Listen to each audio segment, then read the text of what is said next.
Hello. Thank you for coming. I am Patricia Angelin, and you are at All the Feels, where we explore different aspects of our human emotions and the impacts on our emotions and our feelings and how we feel emotional in every single way that makes us more human. I am in New York City. I'm Patricia Angelin, and this is sponsored by Alba Technique. Let me turn the camera around so that you can see me. There I am, and there you are.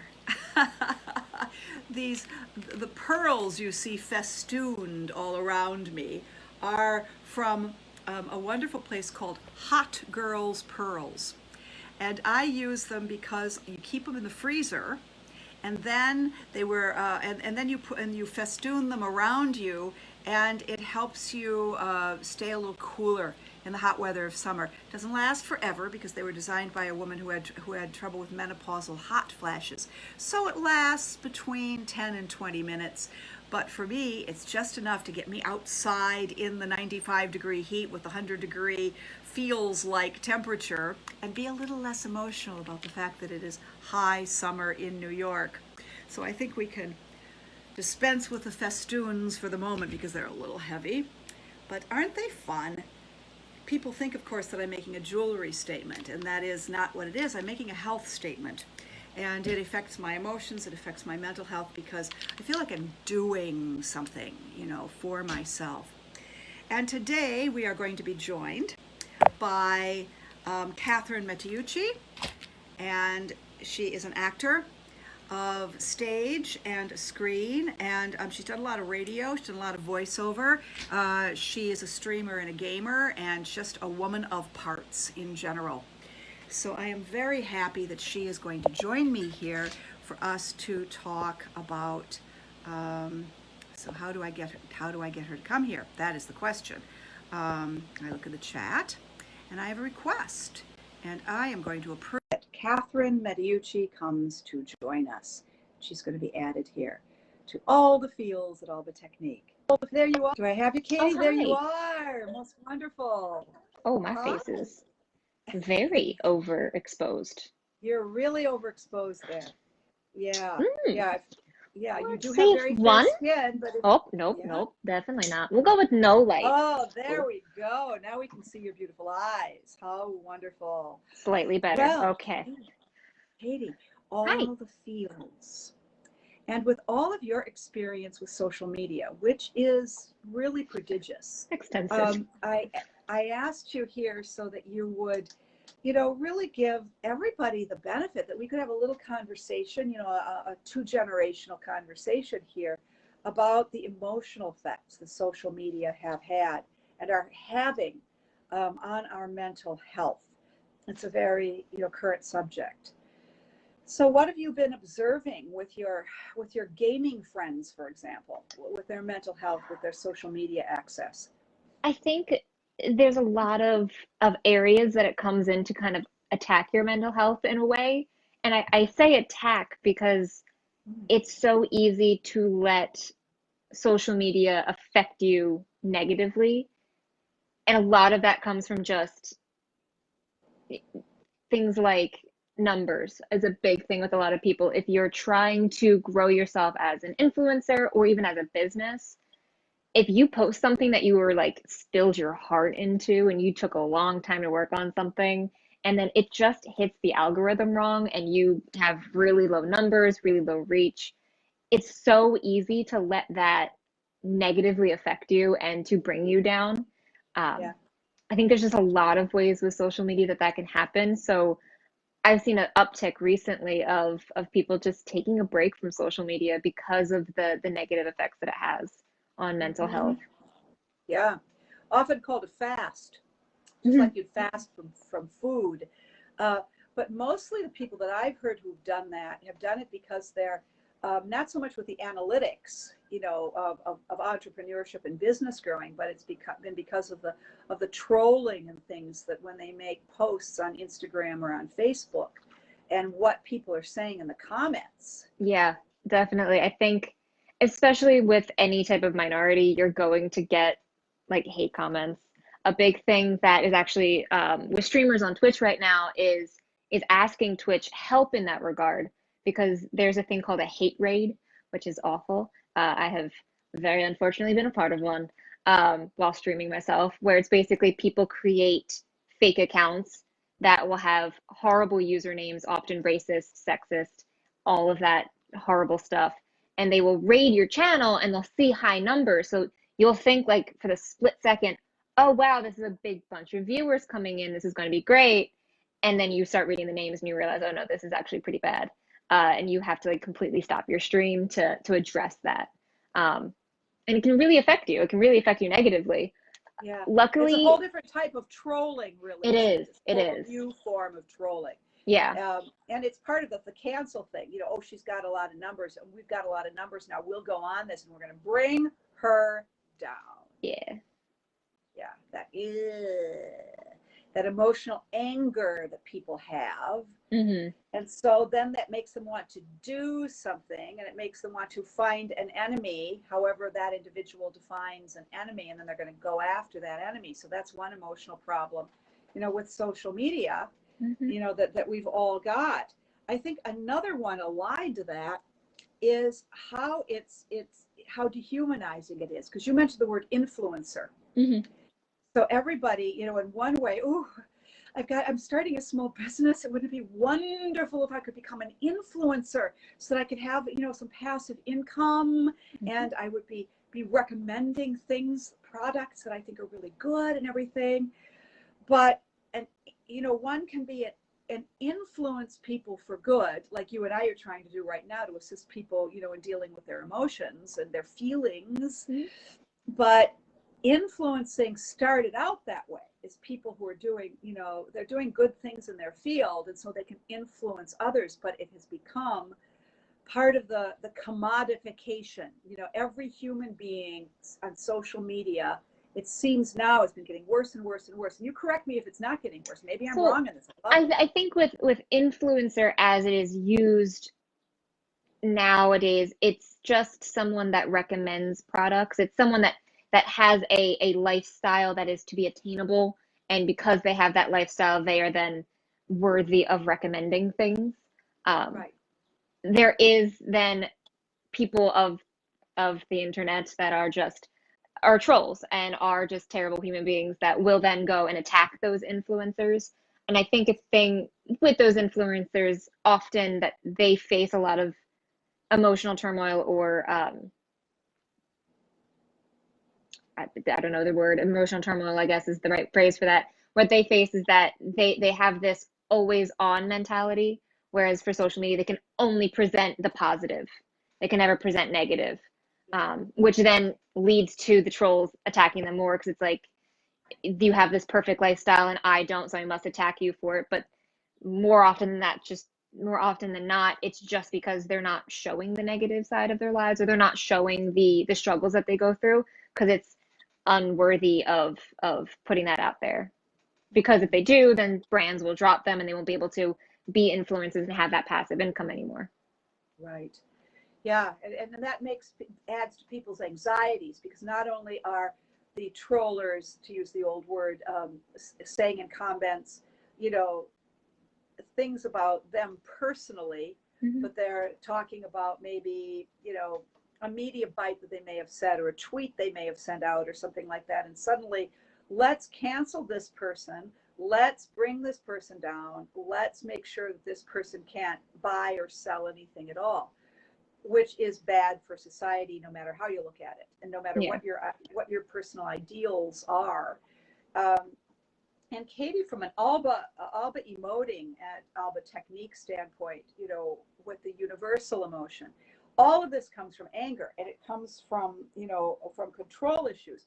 And one of the things that the internet has done, and social media has done over time, is give us an illusory sense that we have control. Like you said, a young entrepreneur, you know, spends loads of time on her logo, on her branding, on all of this kind of stuff, puts it out there, you know, and then suddenly, you know, begins to get some numbers and begins to get people, you know, and that is a buying and selling kind of a thing too, but it's been a lot of creativity and a lot of heart put into it, and suddenly all these bad people, as you mentioned.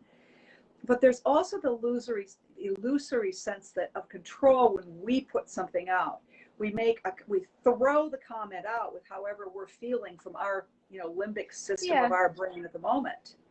I think that's definitely a detachment from humanity that social media kind of presents to Yeah, people, is that yeah, you don't see the influencer, or for me, the cosplayer or the other streamer, like you don't see them as people, you see them as an object more often than not. yes, thank So you you. think that you are allowed to speak to them in any way you see fit, because it's not a person with emotion, it's just a thing that I watch, or a thing that I admire, like that I see a photo of. And I think more Yeah, often than not, people who allow themselves to be negative on social media towards others, it's because they don't see the person as a person anymore. They just see it as something that's entertaining them. And I think it's similar with like big name celebrities. A lot of people don't yeah, view them as human anymore, which is no, absurd. It's like Scarlett Johansson's still a person. She, in fact, is still human. She feels yeah, things, and people, I don't think the trolls of the internet, which is the best way to describe them, that's all they experience, is like it's an object. It's just an object. It's not a person that has feelings. And my words, well, I feel powerful in my words of hate, they don't have an effect on them, or I don't have to deal with the effect on them because I am self-righteous more often yeah, than not. yeah.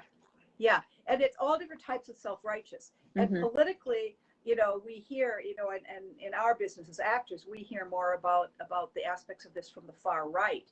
But the fact of the matter is that this kind of thing is human and universally human. It's always existed. It's just with social media, it's existing in new forms. I think more And people have access to it with social media.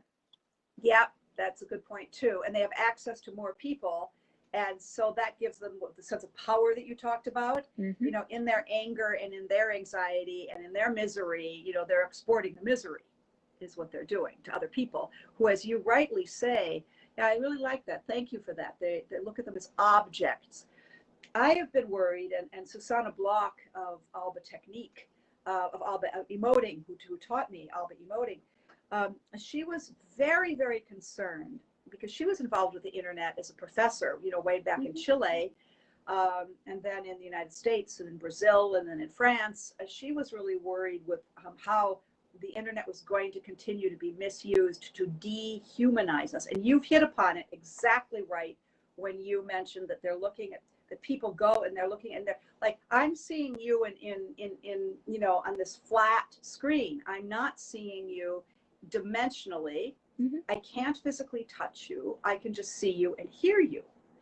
And so it goes into this part of the brain that affects us, that we get picky. We're looking at people because we're only seeing this thing. And I think it must be giving people a lot of anxiety, don't you? Oh yeah. I think too, part of it is it's, well, like yes, I see you and I on the screen right now, but ultimately at the core basis, I'm still just looking at my phone. Like yeah, there's you and I on it, but I'm Ah, still yeah. just looking at my phone. And there's always Katie, I part of never your thought of brain, it. there's part of your brain that still thinks like it's just a phone. It knows that it's just a phone projecting an image. So I Yes, think and that, not only that, Katie, but now that you're onto something, not just a phone, my phone, hmm. my phone, coming into my space where I feel comfortable. Hmm. Yeah, yeah, yeah. That I had not thought of.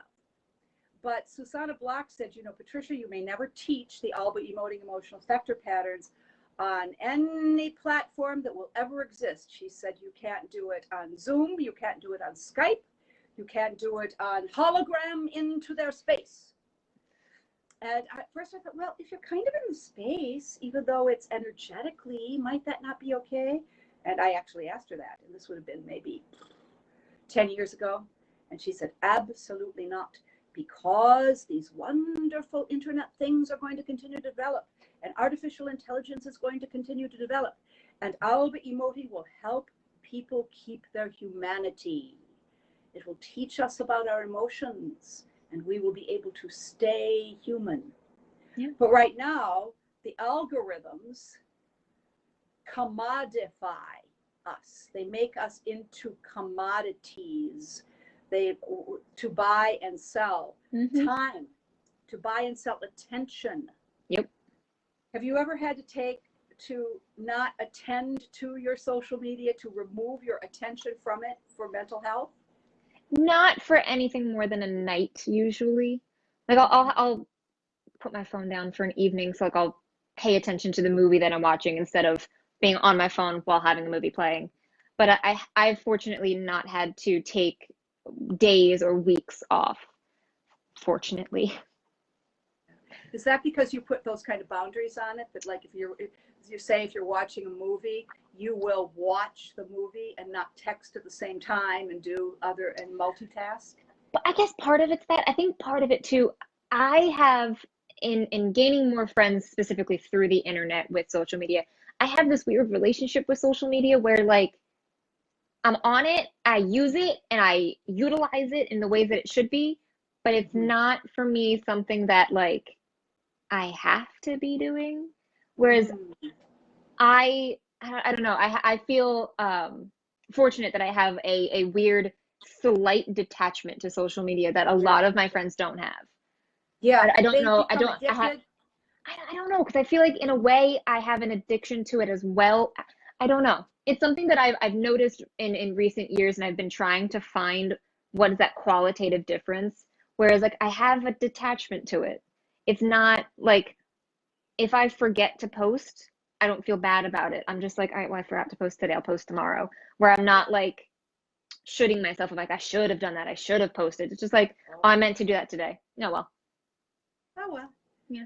But you have friends then, you're alluding to that you had friends who would begin to be, oh, I didn't, I didn't post today. Yeah.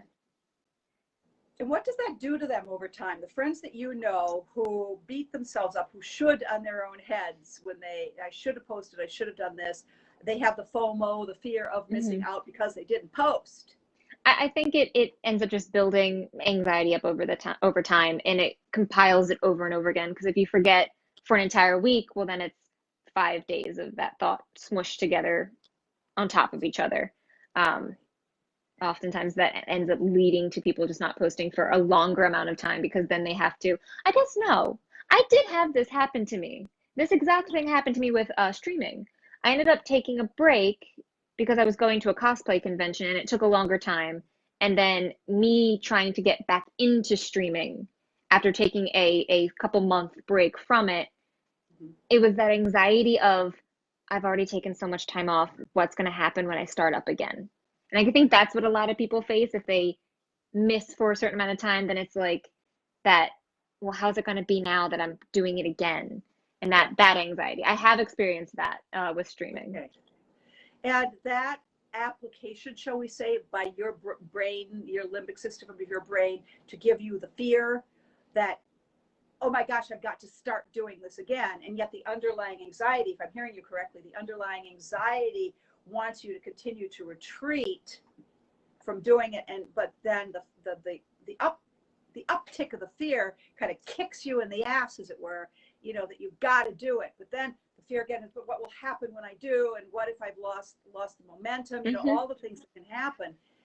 Yep, And then what exactly. happens with some people, and corroborate this with your friends, but would be natural limbically if you have both of the things I just described. If the person then retreats too much and still doesn't post, then she or he is going to be feeling in the feels, start to get depressed Hmm. and start to not be able to post because it's like, what's the use? Well, let me look at my Yeah. numbers. I don't have any numbers. Nobody's watching. What if I gave a party and nobody came? Hmm. Nobody cares about me. Nobody cares what I'm doing. Like maybe I don't even have anything to say. You know. Yep.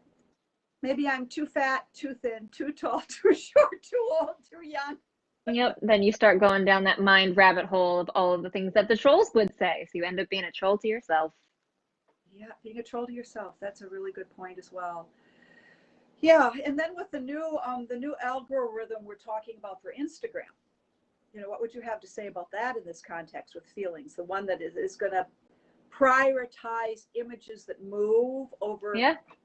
still images, however beautiful. Mm-hmm. So that Yeah, it seems to wonderful be all still. of social media is now lending itself towards video, which is harder to work with and deal with. I mean, theoretically, you could learn how to edit a still photo with a couple of classes online and be able to take photos and edit them and then post them. But video, it's a whole other ballgame of learning how to white balance and color correct and all of that in a video. Right. Yeah. I think the biggest, and it's funny that the biggest combatant people have to the algorithm is human connection, which is the weirdest thing, is that the biggest thing that works so far, at least with Instagram, is saving a photo is the new liking. It's a super like now. At least that's what people have called it. It's a super like. And the way to get things saved is either people really like your content or your friends. It's like I'll go around and I'll just start liking my friend or super Yeah. liking. I'll save my friend's content because I know that helps them. And then I hope that Yes. they do it back to me. It's that human connection with them of like, hey, I really like your stuff and I want you to do well. And then hoping that they reciprocate. And it's weird Yes. that social media is so detaching of humanity, but that's really what it is to fight the algorithm is that human connection with others that they want you to succeed, so they're going to super like your content, they're going to share your content, they're going to post it and share it to their story to help reach more people. Yes. And yet you're looking at it in the deeper way. There are also the people who will do similar things to what you've just described, the saving and the super like, but they're not going to reciprocate. They're just trying to get you to do it. And they're not really interested in what you're doing. Yeah, They're not really interested in you. And, it's all very, very, very surface. yeah, it's And less, there's no human connection there. At that point, they're just seeing you as a little robot that's going to like their content. But if it was a friend or someone, even an internet friend or someone that you have a connection with, then they are going to reciprocate. They are going to make sure that your content is doing great because you care about them and they care about you. so in Whereas your generation, there is an awareness, you think, of that. I would hope so. I hope it's not just me. It could be our story. It might just be me, but I hope there's more than just me. Yeah, I hope so too. Because that's what people of integrity do. Hmm. People who are integrated within themselves, with are actually looking for the human connection, the universal I'm human, you're human understanding. I offer you a world view of this image and of that movement and of that activity that you have done at cosplay or whatever it is. And then they make the mental deductions of, oh my gosh, yeah, and that cosplay costume that she just used is so much like this that I did or that he did or makes me feel this because of the graphic novel that I read or the Marvel movie that I just saw or all of that. And that's the kind of connection. And yet you also want to go to the conventions because that's what's going to seal, because that's what is the Hmm. touch of the feel of the feels. Definitely. And I think a lot of people have realized that, especially over COVID when we were in extreme lockdown where it's like you could not go out. Like I even said it with my friends. It was like that first hug after like things were better was so like needed. And like you knew that it was needed, but like you didn't know how much it was needed until you got it. And then you Yeah. realize it's like, oh wow, this was missing. And I think Yeah. people are realizing that. I know there's like conventions starting to open up again. There was actually one this past weekend. So hopefully things will be safe going forward, but who knows? Yeah. Because I do think that in-person human connection with people who are like-minded is just different than it is on social media. It just Yeah. talking over Zoom and face and like that face to face is still different. It's different. And we're using our definition of social media most broadly, right? So that Skype is social media in our context today. Zoom is social media. Facebook Live, Instagram Live, any of the live platforms would be Hmm. social media. Hmm. Yeah, and it certainly has been very interesting for me at Alba Technique, and I thank you so much for all of your assistance in regard to that, because Susanna Block was said that this is going to save our humanity, is getting to know our own emotions, be able to step back and observe them through this modality, and then we know ourselves better, and we know we can observe how we're reacting when we get the troll thing that says the mean thing about having the purple hair, or whatever it might be, or the lovely thing, that lifts up your feelings, as somebody told me today, but it was live, not on social media, that my hair was really dope. And of course, I'm a lady of a certain age, and what dope means to me and what it means to her is, I quickly realized they're two different things. But there was just a moment of disconnect, and then we connected. Would that have happened over social media? Well, it probably would have. And it Yeah. does make some intergenerational things possible. So we are connected, and yet ultimately, you can cosplay, you can all of the great creativity and mental, the thinking and the physical crafting and all of the things that you're doing to produce the product of your body in this costume, embodying this particular character, created by Stan Lee or whomever, and then, but until, as wonderful as the photographs of you really are, because you're so photogenic, Thank you. when you're walking a red carpet and people are actually there watching you, and when you're in the one of the conventions in the cosplay, people are responding to you differently, are they not, than in social media? Um, I think that's just more so because of the context in which they're seeing me. Um, Uh, you do get a very similar vibe, like you'll get comments on social media, the positive ones, because there's a lot of positive to social media as well. oh And yeah. like you'll get the comments that are uplifting, saying how good your costume is and stuff. But you'll get that at conventions too, weirdly enough. Like Yeah. I remember walking around Katsucon in a costume for a video game, and I had someone just shout at me from a distance, like she was across the room, spotted my costume, screamed the character I was. We made eye contact, and she said how much she loved my costume at a distance. So you do get that kind of very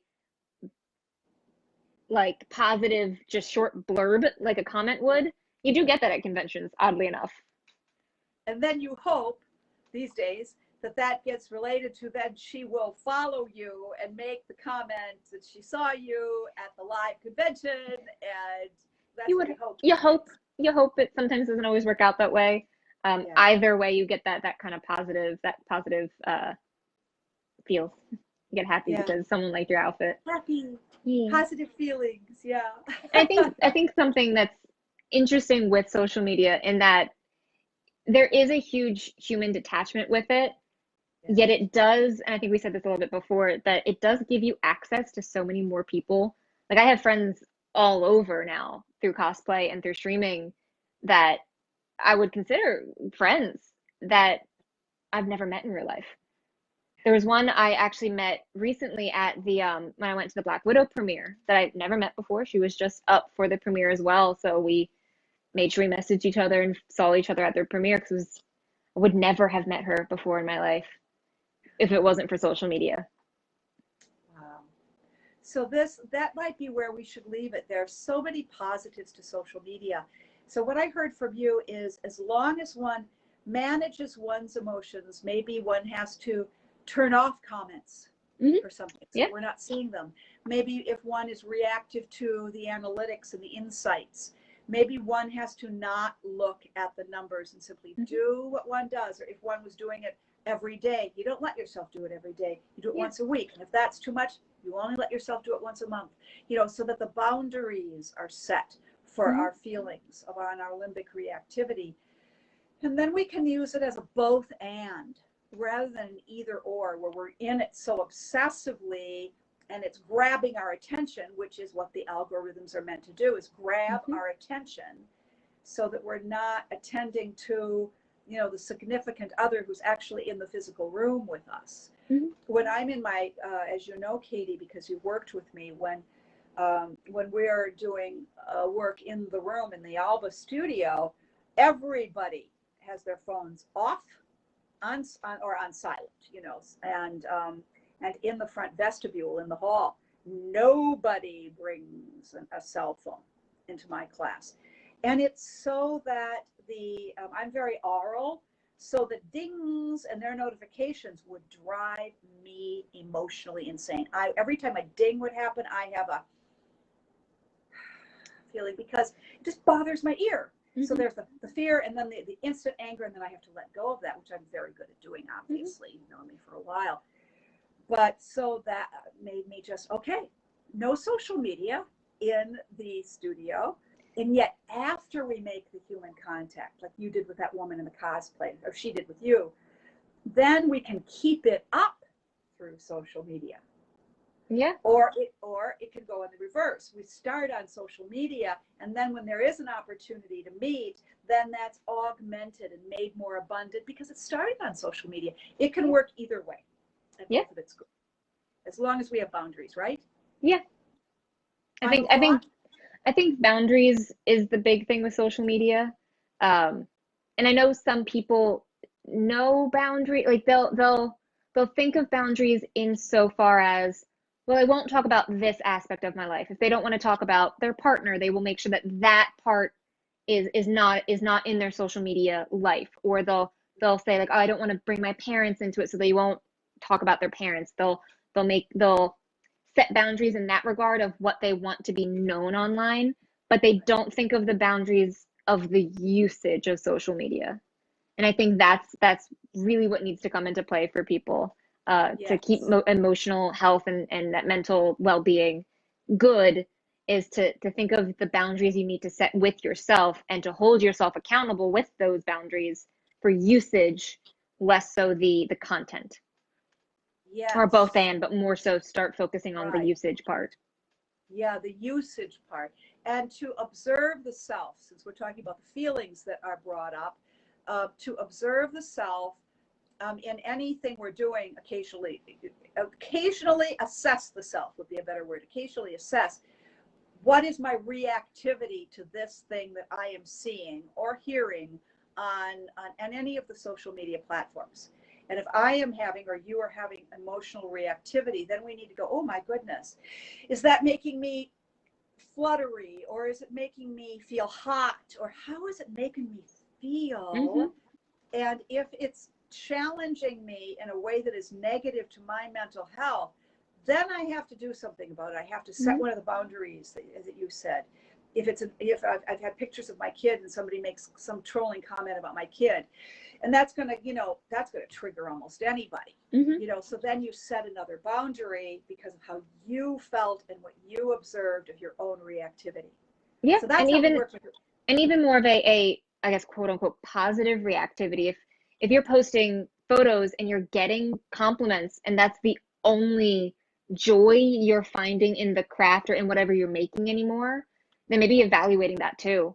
Is that from both sides, you have to take a look at, like, is it making you feel sad or depressed or angry so much that there's a problem? Or is this the only joy you're getting is the comments?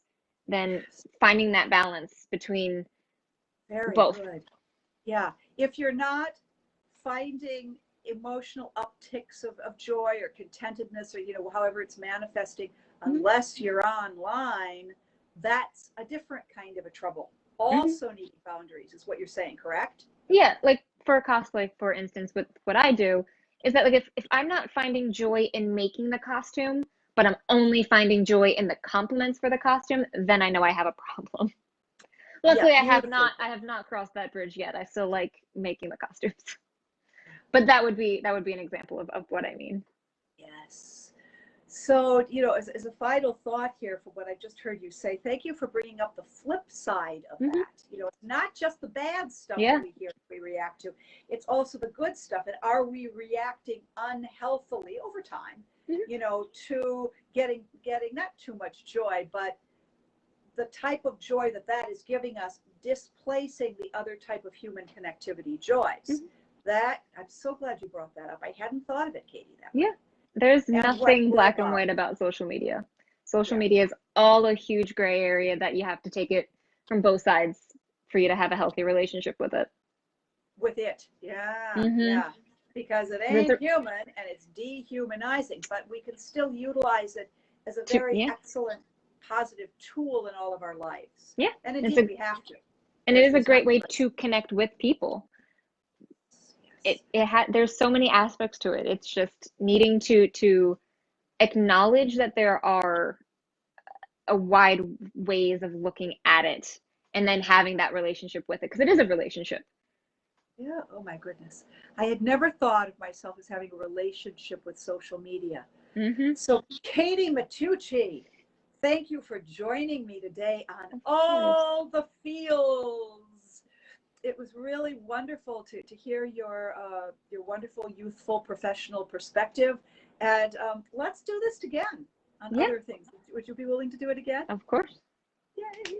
Thank you very much. As I always do, I'm going to turn this camera around so that people I can have of course, your face of beauty would be enough. I was But going to hop out so that they get the whole image because right now I think they just get the vase. So I will head off now. Goodbye. thank you. We'll be in touch on and off social media. Oh, thank you all for joining me. We were joined by Katie Matiucci, and I am Patricia Angelin of Alba Technique, and you've been watching All the Feels.